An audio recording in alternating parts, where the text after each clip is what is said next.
ભગવાનની જે મંદિરની ધજા છે એ ભગવાનની કીર્તિનું પ્રતીક છે.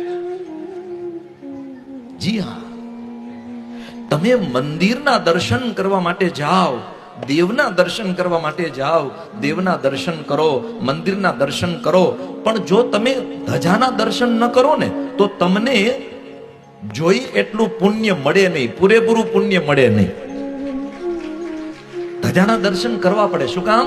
એ ધજાના તમે દર્શન કરો એટલે સીધી વાત, ભગવાનનો જે યશ છે, ભગવાનની જે કીર્તિ છે, ભગવાનના જે ચરિત્રો છે, એ ચરિત્રો એ મારીને તમારી સામે તાદૃશ્ય થઈ જાય. ધજાનું કામ જ એ છે, કારણ કે ધજા એ કીર્તિ સ્વરૂપ છે. એ કપડાનું વસ્ત્રની ધજા નથી, એ ભગવાનની કીર્તિ લહેરાય છે. અને એ કીર્તિના તમે દર્શન કરો એટલે એનું પણ પુણ્ય ફળ તમને પ્રાપ્ત થાય. ભગવાનની જે મંદિરની ધજા છે એ ભગવાનની કીર્તિનું પ્રતીક છે. જી હા, તમે મંદિરના દર્શન કરવા માટે જાઓ, દેવના દર્શન કરવા માટે જાઓ, દેવના દર્શન કરો, મંદિરના દર્શન કરો, પણ જો તમે ધજાના દર્શન ન કરો ને તો તમને જોઈ એટલું પુણ્ય મળે નહીં, પૂરેપૂરું પુણ્ય મળે નહીં.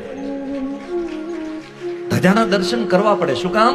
એ ધજાના તમે દર્શન કરો એટલે સીધી વાત, ભગવાનનો જે યશ છે, ભગવાનની જે કીર્તિ છે, ભગવાનના જે ચરિત્રો છે, એ ચરિત્રો એ મારીને તમારી સામે તાદૃશ્ય થઈ જાય. ધજાનું કામ જ એ છે, કારણ કે ધજા એ કીર્તિ સ્વરૂપ છે.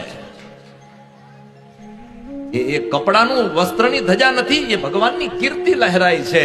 અને એ કીર્તિના તમે દર્શન કરો એટલે એનું પણ પુણ્ય ફળ તમને પ્રાપ્ત થાય.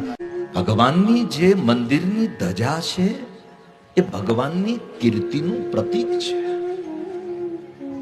જી હા, તમે મંદિરના દર્શન કરવા માટે